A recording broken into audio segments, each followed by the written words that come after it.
Hey guys, Ash here from Raid Shadow Legends. Welcome to the video. Sending some love, some positive vibes your way, especially if you're going through something and you need them out there today. Today, guys, gonna be a banger of a video. I just know it. But first, a little movie recommendation, a soft recommendation. You ever like have a movie sit with you for a while? You're not sure if you love it or it's okay. That's how I feel about I, Origin. The letter I, Origin. It was very interesting. It makes you think. I think I recommend it. It's about science intersecting with meaning and existentialism and all the good stuff that I love. So check it out. Let me know what you think if you do check it out in the next video. I had the feeling that I had known you. Like we're connected from past lives. I don't believe in that. What do you believe in? I'm a scientist. I believe in proof.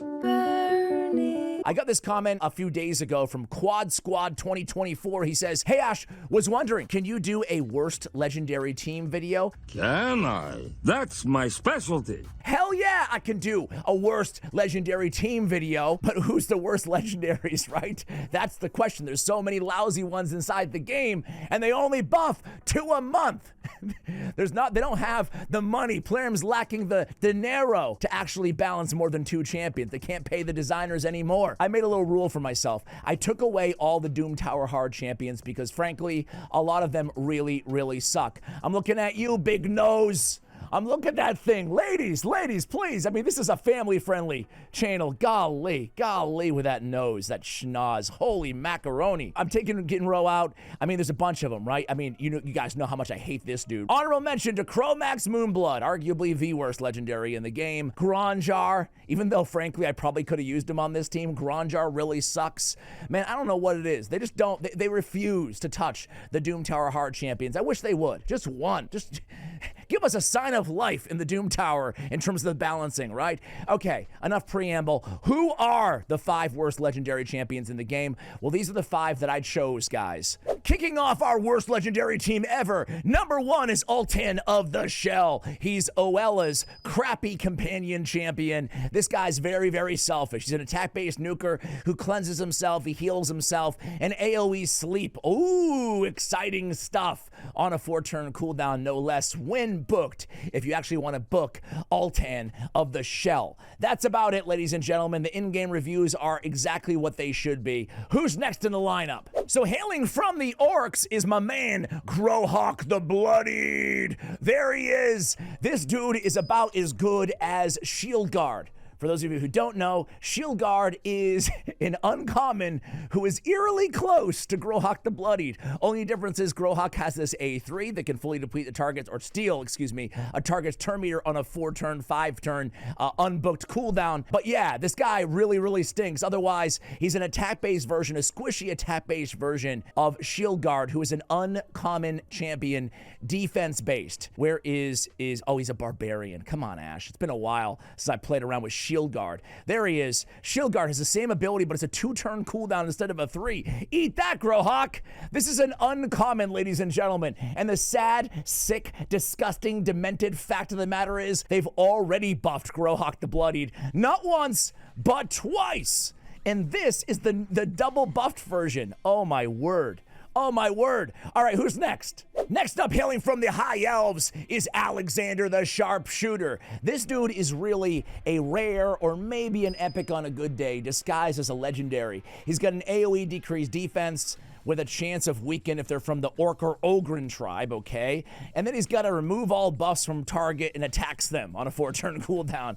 That or 5-turn unbooked. That's my man Alexander the Sharpshooter. I know, he's amazing. Honestly, listen, Alexander shouldn't have made this video, but I originally had this team with Altan, who I really wanted to include in this video, but without any decreased defense on an AoE, this team, literally, we would have been watching paint dry on a wall. We needed Alexander in, and frankly, you can make a case that Alexander is worse than Altan, because at least Altan has an increased defense, a revive, and a decreased attack. I guess Altan's pretty lousy. Let's be real here, guys. He used to be amazing way back in the day, but I really do think that Alexander, like, he is a Magic Affinity version of War Maiden, kinda. You know? All right, guys, so back to the lineup. What is a crappy legendary team without some support champions? Well, technically an HP-based champion. But Beauregard the Elder, I've always had a spiteful spot for Beauregard in my heart, guys. Listen, I mean, this dude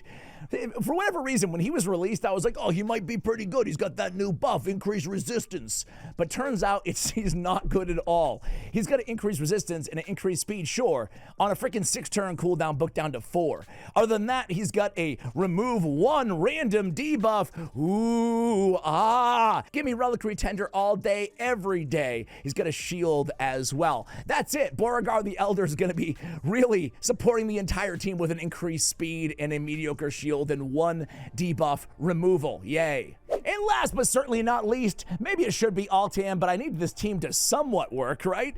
So I went with Draco the Gaunt, who's a very, very mediocre. I mean, listen, there's so many bad support champions out there that at least bring something to the table, like the Incarnate, for example. She has strength and ally protection. I mean, honestly, an AoE shield is not that bad, even though I hate her, right?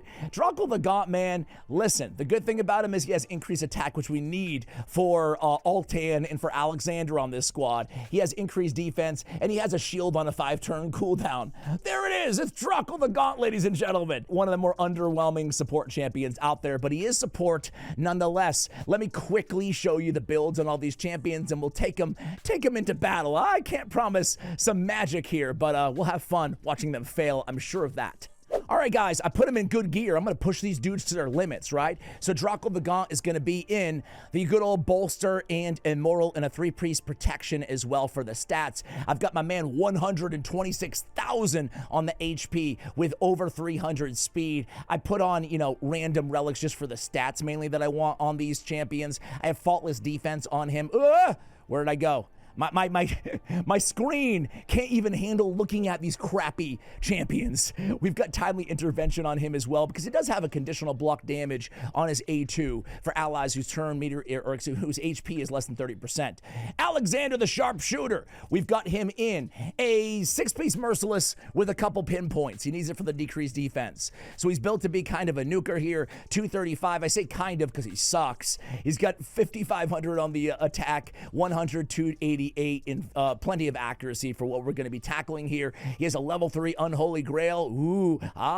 We have a Soul Reap on him as well as Helm Smasher, so kind of a more of a hybrid build, I would say here. Grohawk the Bloodied, we got him in the 9-piece Merciless, baby. He's in the Sun Wukong build. He's in the Sun Wukong or the Rotos build. 9-piece Merciless from a man. He isn't the fastest at 236, but he's in 9-piece freaking Merciless. Let's see what he can do. He's got the Pyros Melios, where it deals 2% more damage if all allies are alive. And then we have Cruelty on him as well as War Master.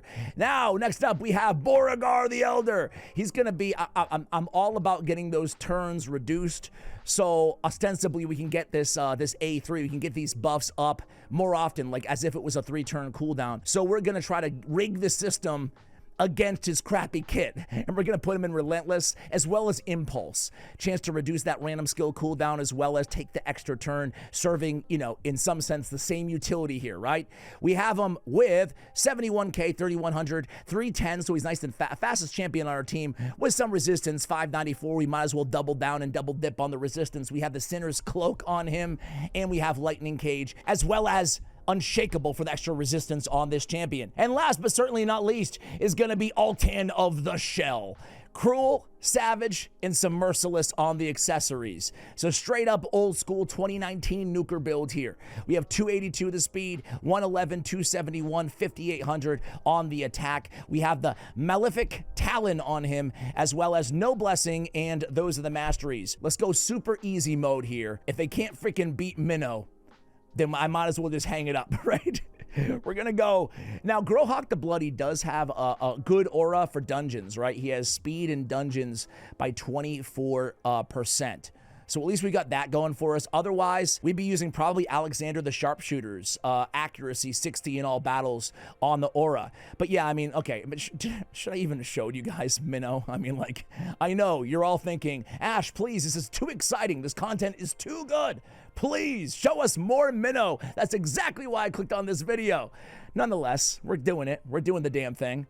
And there it goes. Minnow down. Unbelievable. This team is so underrated. It's too RNG to even read into the damage there. Let's escalate a little bit. What do you guys say we take over some Dragon's Lair? 10. I'm going to go super raids because I'm pretty confident in this little engine that could now, guys. I will say this. I did develop a bit of an appreciation for the self-cleanse, the self-heal, the self-shield, the selfish buffs, right? I used to just hate every champion that's selfish, that's only healing themselves or cleansing themselves. But I will say that cleansing yourself before attacking, I learned from Calamitous, right? It took a mythical to convince me, is actually really handy in a lot of situations, right? We're cleansing all the crappy debuffs before we attack. So it's better than nothing is what I'm trying to say here. I want to try to focus on the positive. I don't want to go in with a negative mindset about these champions. The AoE decreased speed, I like that. Was that Grohawk? I think he has that on his A1. Oh, no, that was Altan of the Shell on his A3. That decreased speed is nice. Let's see. He has the decreased speed, the sleep and the decreased speed. Honestly, not too bad. Not too bad. He's a 4.1 on the multiplier there. Is Altan of the Shell, is he the dude who doesn't belong? Should that be Altan instead of Altan? Did I make a mistake? All right, let's see this freaking squad here against the dragon. We have no poisons, we have no reflect, we have a cleanse from, you know, the self-cleanse of Altan. See what I'm talking about right there? Like, that comes in handy. Man, we can't even take down dragon, this freaking team. This might be one of those video ideas that sounds good when you read the comment, and then in practice, I'm like, what am I showing people right now? If anything, Plarium, if you're watching, I know some of you watch my videos. Maybe you can buff all these champions, huh? Did a good job with Narmer the Returned. Invest in these guys. Actually, okay, here we go. We're about to get smoked by this dragon, I feel like, right? I mean, we're still alive. I like that block damage from Draco the Gaunt. It is saving my Ash here and there, right? Who are you guys least enamored by so far? Draco the Gaunt, like, at least he does something that's beneficial, right? But people always mention him in my comments as one of their least favorites. You know what? Let me pull up Hell Hades tier list. I don't know when the last time they updated it is, but probably, you know, I know they have what, like Nubs and YST working hard on this stuff. So of course, I'm sure it's somewhat updated. Hell Hades tier list. I'm going to consult the old tier list, and I want to see, I'm going to filter legendary champions in the background here. Oh, look at this. Draco the Gaunt, last man standing. I look away for 2 seconds. We can't even beat Dragon's Lair. It would help to have a poison on the team. Grohawk with 3 million damage. Altan with 2 million. Alexander 1.8. Grohawk the freaking bloodied ends up being the DPS carry. Draco the Gaunt there. At least all that healing off those shields actually, yeah, maybe Draco doesn't belong. Maybe Draco, you know what I'm going to do, guys? You know what I'm going to freaking do? I'm going to make a substitution, an executive call as the main curator of Ash Raid Shadow Legends. I'm going to put Altan in. Screw it. No. We can't do Ice Golem hard 10. Not with this freaking. If we can't do Dragon, we can't do Ice Golem. Let's be real, right? Let's take out Draco. You're too good, Draco. You're too good. I knew I shouldn't have snubbed good old Altan. We're going to do this, right? Look at this. It shows you how long ago I used Altan. We're rocking a rare accessory. Sell this. We're going to do this. We're not even going to make any cuts here. Going to be easy on Osama. No cuts, Osama. Make the people stay with me, man. We're gonna go put him in Alaz. We're gonna put him in Marius gear. So stone skin, lethal. Let's give him some stone. It doesn't really make that much sense, but that's a good defensive stone skin. And now all we need is one more stone skin. Give me that crit damage, man. He's gonna be our main nuker, and he's gonna be our reviver. He's gonna be our reviver. There it is. Boom. I mean, look at these stats. Look at these stats, and we're about to get a bunch. Oh, this is actually a beast mode build, huh? Altan, we're subbing you in because Draco the Gaunt, I think it was a little bit too good for this video. I'm not going to lie. We need a little bit of accuracy because we do want to land the decreased attack on his A1. Let's just throw this on him. This Gilded Dragonstone, actually really good relic. Increased defense for, well, blah, blah, blah, but you guys can read it. That's what we have. War Master, that works for me. Crushing Rend, sure, why not? All right, Altan, you're in. You're in, big fella. You big red blob. I got him +4 as well. I'm going to stay with the defense, the speed in dungeons. And here we go. All right, let's consult the tier list. I mean, now we don't have the increased attack on the squad, but we do have Altan. Altan, man, I forgot that Altan actually can smack, you know, on an individual basis. But way back in the day, guys, in the way back time machine here on Raid, I remember when I started this game, everybody was telling me, and they were right back in the day, right? They're like, you need Altan. That's what you need is Altan. If you just had Altan on your account, you would solve everything, because it was all about Demon Lord back then, and he is, or was, a beast in that meta of Demon Lord, which was increased defense, and damage, single target damage. That's it. And the defensive aura. It's like if you weren't rocking a defensive aura in old school Demon Lord with a decreased attack champion, forget about it. You might as well just, forget it. You have no chance. I'll show you the worst legendaries according to hellhades.com tier list. But first, let's see this team against the Ice Golem. This is Ice Golem Hard 1, Stage 1. So, heck, all rare teams. There's some all rare teams that can beat this dungeon. So I'm hoping that we can prevail here with shining colors. The cool thing about Altan is, okay, there's nothing cool about Altan. That Lord of War, though, hit really hard, and it reduced turn meter completely. Wait. It didn't reduce turn meter completely. Did he take a turn or something? Did I miss something? Because we're on hard right now. No, it does. My bad. I was thinking of Ice Golem like a dummy. If somebody does die on this team, whoop, like that, all we got to do is have Altan kill that minion right there. He's going to do it. Boom. We get the revive. An Altan revive. It's the second most rare thing you could possibly see next to an Ugo revive, guys. We did it. Play the lottery today, ladies and gentlemen. Well, you're already playing Raid Shadow Legends. You're covered. You're covered. I was going to say, because it's our lucky day. Altan, man. Boom. Ooh, dude, I don't know about you guys, but I have a little bit of PTSD from every single time the Ice Golem has smacked my team in one shot. Oh no, Altan, can you solo this dude? Or can you kill everybody? No, let Altan kill. Alexander, you're ruining my damn video. Oh man, this is gonna come down to it here, guys. Oh, okay. Oh, we did it. Ice Golem won. I honestly thought we were going to wipe there. All right, Grohawk 3.7, Altan, almost 3 million damage. Now, keep in mind, this is a fully empowered Altan with a 5-star awakening as well. But, I mean, I don't know. That wasn't that bad, I guess. That was stage 1, though. I'm not going to make you guys wait and look at it. But I'm going to tackle stage hard 10 in the background. And we're going to go ahead and take a quick look at who they say the worst 12 champions or so are in the game right now. Let's see. Okay, they're all ranked 3. So all the worst legendaries are ranked 3. So really it's from here on down. They give Astrolith. I can understand, but Astrolith has the bomb that you can spread too with the Vizier, But that's so one-dimensional. But the Assault Leader A1 isn't that bad. Scartorsis, I don't think he's the greatest, certainly, but he's not the worst. War Chief is one of the best provokers in the game, but sucks at everything else. Lord Shazar's, he's a bomber with a 1-turn bomb and a self-buff. I wouldn't say he's the worst. Norog, after his buff, is not the worst. Bloodgorge's not the worst with 100% ignore defense, block, revive. War Mother's not the worst with the bombs. I mean, granted, by the way, all these champions pretty much suck. I'm just saying, like, worse than what's on the team right now. And we're making quick work of this wave content in the background here. And if we Blood Twin, heck no. Shamrock, no. Suzerain Catan, no. Nogdar, oh, my guy. Yeah, he sucks, but I love him. Harvest Jack is not that great. Draco the Gaunt.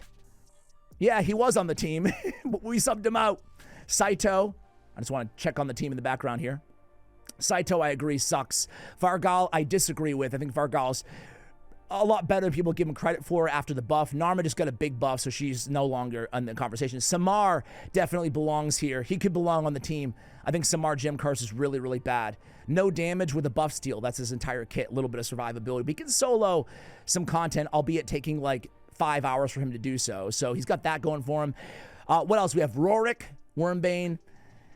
Pretty bad. He does have that neat control with the AoE stun free turn cooldown potential, but that's about it. Raf Matab, oh my god, forget about it. Who was I thinking that we were going to be able to clear 10 after we barely got by on stage 1? Come on, man. Like, seriously, what was I doing? Altan's like, I got this solo mode. Okay, not exactly. Raf Matab could be on this team. He's very bad. Gamaran, no, not my Gamaran. No way. I love Gamaran. Operin, no way. This is probably before the buff. Chromax, yes. Eric's, no. Eric's, no. Lauracia, no. I disagree. Lauracia, after her buff, she's not like the best legendary, but they did a good job with that buff. I felt like she's definitely useful. Tatsu, maybe. Adolin, yeah, maybe. She could have been on the video. Matthias, probably not, but in the conversation. Skeletor, here's the thing, right? And where's Granjar in there? Let me end this video with a bang here. I can't do Fire Knight or Sand Devil and Phantom Shogun. That would really be wasting your time. Let's just go floor 59. No, Draco, you're not in. Altan's in. I want to kind of do a little DPS check here and see if like stage 59 Doom Tower Hard is easy for this sort of a team or if they're really going to struggle with it. And then I want to go through quickly and give, I want to do Plarium's job for them today, and I want to give how I would buff all of these champions on the team. We kind of had 6. We cheated with Druckle and Altan in there. Listen, Skeletor, I know I get grief for it every time I say it. I just don't think he's quite that bad. I don't think he's that great. Placing Petrification is really powerful. I like his passive. I like his A3, you know? He feels like a pretty solid epic. Whereas a lot of these dudes feel like a pretty underwhelming epic. I don't know. Maybe it's a semantic game here. Those are my opinions, though. Let me have it in the comments below if you disagree. Beauregard the Elder is pretty simple, honestly. Probably the easiest out of everybody. There's no way that A3 should be on a 4-turn cooldown. Bring it down to a 3, and we're good to go. He doesn't have to be not every champion has to be the best champion in Raid, but that's really bad, okay? For a legendary. I mean, golly. Oh, we lose somebody. Can Altan? Nope, can't get the revive. Altan. Oh, man. He's a little trickier. I think that giving him an AoE on the A2 and still revive off kills, frankly, I still don't even think that's enough, right? Like, he's really hurting. We'll take a look at his kit in a second here. Okay, so we finally get the revive there. Alexander with 788, Altan 450, Beauregard with nothing, Grohawk with 642, and Altan of the Shell. Altan of the Shell is pretty damn underwhelming too here, huh, guys? Let's go ahead and take a quick look and give our buff recommendations here. That way we can be useful. Increased defense and a shield on all allies. Sure, they can make this an AoE, but I still don't think, I think they need to like change something, like maybe make, it's quite a rework, but maybe you make both his A1 and his A2 AoEs, you know? I don't know. I mean, you could go a little bit deeper. You could give him he feels like he should be a champion that has counterattack as well, to me, for some reason, you know? So you could give him an AoE counterattack. I mean, they've opened Pandora's box. They've added 2, you know, in the last year and a half or so. You can make it another one. Give a bone to one of your oldest and reddest champions and weirdest champion designs in the game. Man, like, you need to give this guy some food too, poor guy, right? Golly. Alexander the Sharpshooter. Just make it a freaking weaken and a decreased defense.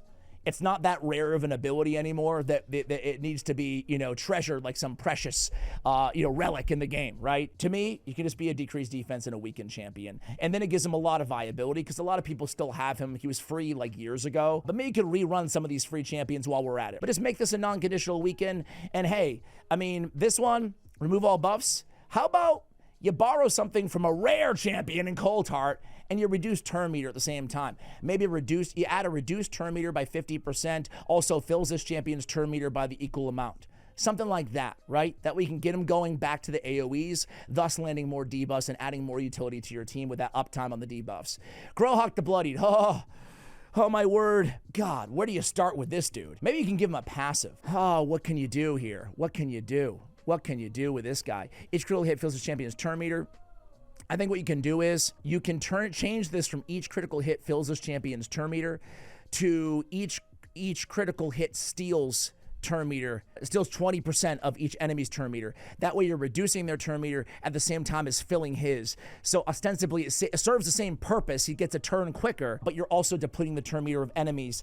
Frankly, I don't want to keep going with the same idea on everybody, but I think making this a decreased speed on an AoE like a Krisk and a Tremaria and freaking, you can give her like this ability, right? AoE 50% decreased speed on the A1. Why not? He is a legendary after all, ladies and gentlemen. Steal turn meter, AoE on the A1, and, you know, he's still not that good, but he's better than he is. Beauregard, we already talked about Beauregard. Again, I want to go in there and reduce this to a 3-turn cooldown. Hey, while we're at it, let's make this a full cleanse. Let's get crazy, ladies and gentlemen. At the very least, let's make it 2 random debuffs. How about that? Prioritizing CC debuffs. Just give him a cleanse. Just give him a cleanse. Altan of the Shell. Ugh. Let's make this a 3-turn cooldown. It's a 3-turn sleep and a decreased speed.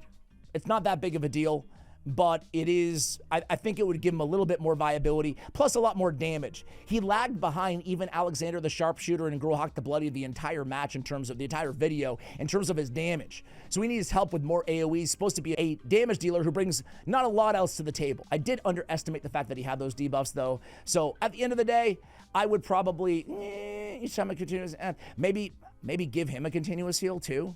like not make him all dependent on Oella on the team, but I would just reduce the, sometimes it's Occam's razor. We're gonna go with the simplest idea. Bring it down to a 3-turn cooldown. Druckle of the Gaunt, or Druckle the Gaunt. It's Altan of the Shell, and it's Druckle just the Gaunt, because Gaunt is an adjective.